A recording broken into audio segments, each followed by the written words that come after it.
पुनः औपचारिक रूप से नहीं, अनौपचारिक रूप से भी, तो कैसे भी मानिए, अब आप सभी लोगों का बहुत बहुत स्वागत करता हूँ और आप सभी को बताना चाहता हूँ, आप लोगों के मन में होगा कि जब देश के अंदर इतनी सारी पार्टियां हैं तो एक और नई पार्टी की जरूरत क्यों पड़ी। ये सबसे पहले प्रश्न आता है। जो प्रश्न आपको मुझसे पूछना चाहिए उससे का मैं पहले ही जवाब दे देता हूँ कि आप कोई पूछेंगे, आप में से कोई पूछना चाहेगा कि मैं इसका खुद ही जवाब दे देता हूँ कि वीर जनशक्ति पार्टी ऐसे लोगों के द्वारा बनाई गई है जो समाज से कुछ लेने का नहीं, समाज को देने में विश्वास करते हैं।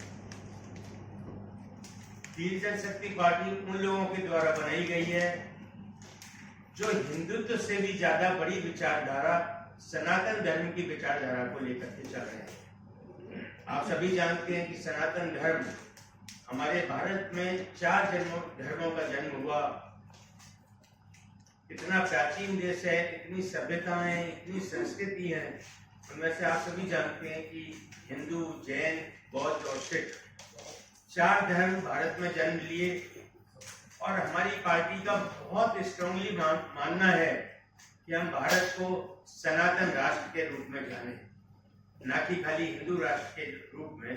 क्योंकि अगर हिंदू राष्ट्र हम लोग कहते हैं, ऐसा हमारी पार्टी के सभी लोगों ने विचार किया कि खाली हिंदू राष्ट्र बोलते हैं तो वो एक छोटा सा रूप हो जाता है, वो पूरे भारतवर्ष को नहीं दर्शाता है। तो उसी के लिए वीर जनशक्ति पार्टी ने 2-3 चीजों पर जो जोर दे रहे हैं। नंबर 1, हमारे देश को सनातन राष्ट्र घोषित किया जाए जिससे सभी भारतवासी जो देश में जन्मे हैं और सनातनी हैं उनको न्याय मिल सके और हम लोग अलग थलग ना पड़े। जैसे मैं जैन हूँ, अगर मुझको लगेगा कि हिंदू राष्ट्र है खाली तो हमको लगेगा कि हम जैन कहाँ गए फिर। इसलिए सनातन राष्ट्र की हम लोगों ने नींव रखी है और इसको बहुत जोरों से हम पूरे देश में प्रचारित करेंगे। दूसरा, हम लोगों ने बहुत बड़ा मन में विश्वास बनाया है कि हमको, और जिसके लिए हम कटिबद्ध भी हैं और वचनबद्ध भी हैं, कि हम सभी लोगों को समृद्ध बनाएंगे। परिवार में कोई एक समृद्ध बनता है तो पूरे परिवार का भला हो जाता है। और हमारी पार्टी का मन है कि हम ऐसी योजनाएं लेकर के आ रहे हैं जिससे कि लोग नौकरी लेने वाले नहीं, नौकरी देने वाले बने। मतलब हर परिवार में एक व्यापारी का जन्म हो।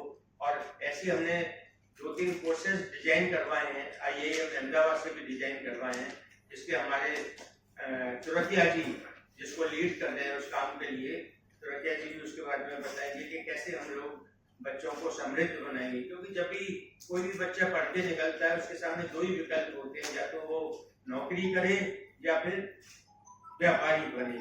तो ज्यादातर लोग जिनके पास में ज्यादा संसाधन नहीं होते हैं वो नौकरी के लिए सोचा करते हैं।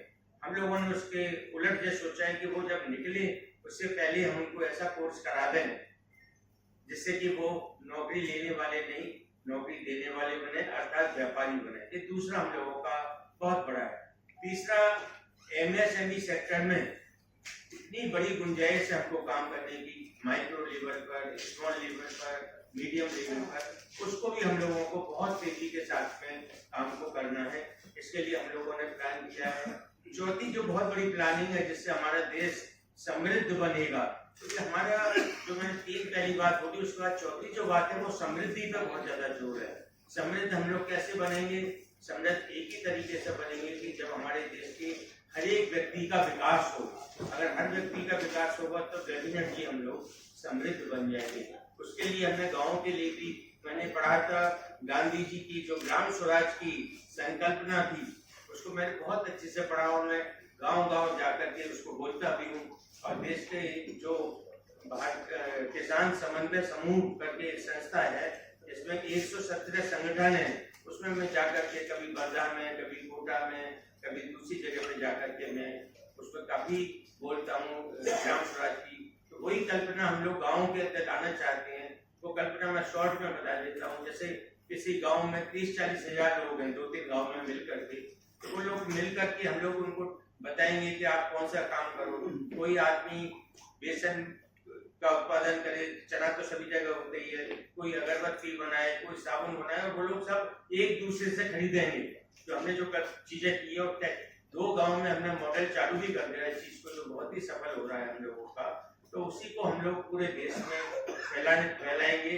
और मुझे लगता है इन छोटे छोटे कामों से, हालांकि मंजिल बहुत लंबी है, कभी भी आप सभी सोच सकते हैं कि जब नई पार्टी बनती है तो एक बहुत छोटा सा होता है। आज मैं अपनी पत्नी के साथ आया था कार में कि अभी तो हमारी पार्टी के पास में बच्चे का जन्म हुआ है, उसके लिए अभी तो कपड़े भी खरीदने हैं, उसके लिए हमको सभी चीजें खरीदनी है, खेलने का सामान भी लेना है। उसी तरह से मैं आप सभी लोगों के शुभकामनाएं भी चाहूंगा कि सभी लोग इस पार्टी को आशीर्वाद भी दें, शुभकामनाएं भी दें, और मैं आप लोगों के जो प्रश्न होंगे उनका भी जवाब दूंगा। मैंने मेन बात आपको बता दी कि वीर जनशक्ति पार्टी का गठन और जन्म हम लोगों ने क्यों किया है। अब मैं चाहूंगा कि हमारे तुरतिया जी, जो मैंने कहा था कि बच्चों को किस तरह से व्यापार, एक इनका उदाहरण देता हूँ मैं। हमारे इनके 2 बेटे हैं, इनकी कंपनी को इनके बेटों सब बिजनेस में है, हमारे बच्चे लोग भी बिजनेस ही करते हैं नौकरी करने के बदले। तो मेरा एक स्लोगन है कि नौकरी छोड़ो, बिजनेस शुरू करो। जो बिजनेस शुरू करोगे तो एक नौकरी की जगह खाली होगी, और आप जब बिजनेस शुरू करोगे तो दूसरे 2 आदमी को एम्प्लॉयमेंट देंगे। लेकिन एक आदमी जब नौकरी छोड़ के बिजनेस शुरू करता है तो 3 से 4 जॉब नया क्रिएट होता है। अभी करे तो किस तरह से करे, अगर कोई भी बिजनेस करना है तो हर एक जब बच्चा पढ़ता है स्कूल लेवल पे या कॉलेज लेवल पे, उसका एक ड्रीम होता है कि मैं कुछ करूँ। तो उसको जो चीज़ में लाइकिंग होती है, जबरदस्त जो ज़्यादा से ज़्यादा लाइकिंग होती है, वो बिजनेस उसको करना चाहिए। वो बिजनेस करने के लिए बहुत सारे कोर्सेज अवेलेबल है। जैसे हमारे गुजरात में entrepreneurship development institute of India, जो एसएससी के बाद वैकेशन कोर्स चलाती है और एंटरप्रेन्योर को तैयार करती है, बिजनेस को तैयार करती है। फिर बाद में वो लोगों ने सोचा कि अब ये तो हम वैकेशन कोर्स ही चलाते 10 दिन या मैक्सिमम 1 महीने का, उसके बदले हम अगर ज़्यादा डिटेल्स में जा रहे तो they introduce 1 year course and 3 year course. तो ये जो इंस्टीट्यूट है called entrepreneur institute of India, Gujarat में है, गांधीनगर के अंदर, जो सेंट्रल गवर्नमेंट ने, स्टेट गवर्नमेंट ने और 28 जो पहले नेशनलाइज बैंक थी, वो सब ने मिलकर ये इंस्टीट्यूट खड़ा किया है। करीबन 65 एकड़ जगह में है, और उधर करीबन 240 कंट्री स्टूडेंट्स उधर आते हैं सीखने के लिए एंटरप्रेन्योर के बारे में। अनफॉर्चुनेटली हमारे कंट्री के बहुत कम लोग आते हैं। और मेरे 2 बेटे जब ये पहली बैच शुरू हुई तो मेरे को मालूम पड़ा, मैंने पेपर पढ़ा कि वो शुरू हो रहा है, तो मेरे बेटे 2 बेटे को वैकेशन में भेज दिया उधर, 10th स्टैंडर्ड के बाद इमीडिएटली उधर भेज दिया। तो दे बिकम बिजनेसमैन। आज हमारे दुनिया के या हिंदुस्तान के जितने भी बिलियनर्स हैं उसके अंडर 40 में वो पहले 5 में आते, पहले 5 में आते। टोटल असेट्स देने के काम में विश्वास करती है। और हमारे साथ रतिया जी जैसे व्यक्ति नहीं कहूँगा, इनको व्यक्तित्व कहूँगा, जो जुड़े हुए हैं, जो हर तरीके से अपने साथ में, और जो पूरे देश के अंदर जगह जगह जाकर के हम बच्चों को किस तरह से वीर जनशक्ति पार्टी बच्चों को सशक्त बनाए, कैसे व्यापारी बनाए, उस पर काम करेगी। अब मैं, मेरे साथ में आरके त्रिवेदी जी हैं जो कि झांसी से आए हैं, 2 शब्द बोलेंगे वीर जनशक्ति पार्टी की गठन के बारे में। सम्मानित पत्रकार बंधुओं, वीर जनशक्ति पार्टी का गठन एक ऐसे दौर में हुआ है जब हिंदुस्तान के तमाम टैलेंट, तमाम पार्टियों टैलेंट का हिंदुस्तान में इस्तेमाल नहीं कर पा रही। उन टैलेंट में रोजगार का अवसर भी है, उन टैलेंट में नौकरी का अवसर भी है, व्यापार का भी अवसर है, और किसानों की भी समस्याएं हैं। 130 करोड़ देशवासियों का टैलेंट इस सरकार की कोई भी पार्टी पूरी ताकत से इस्तेमाल नहीं कर पा रही है। विदेशों में हमारी ताकत जा रही है और विदेश ज्यादा तरक्की के रास्ते पे है, और हमारे देश के नेता विदेश में जाकर के हमारे ही टैलेंट से तालियां पिटवा करके भारत माता की जय बुलवाते हैं। मेरी पार्टी ये चाहेगी कि हम भारत के टैलेंट को भारत में ही उपयोग करें और एक ऐसी व्यवस्था दें जो भ्रष्टाचार से मुक्त हो, टैलेंट का भरपूर उपयोग हो और एक वह भारत का निर्माण हो जो सोने की चिड़िया भारत कही जाती थी।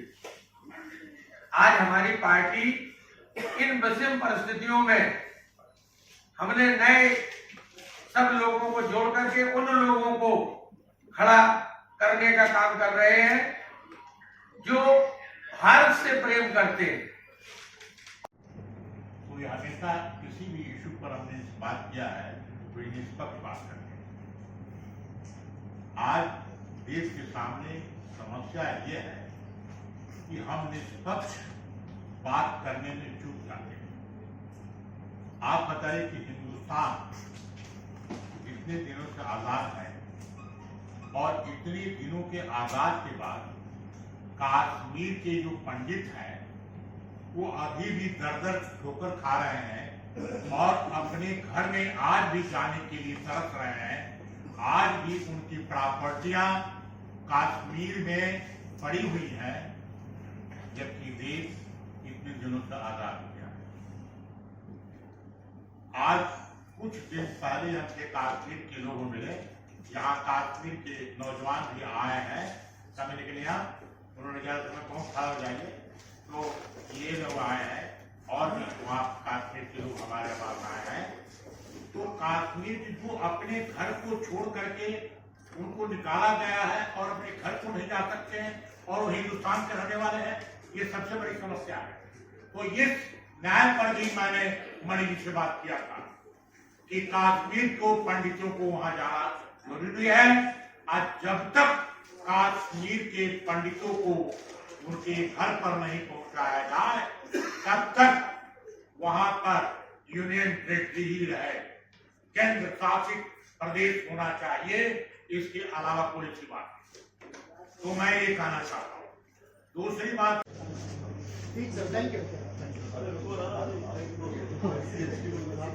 अब ये सभी लोग आप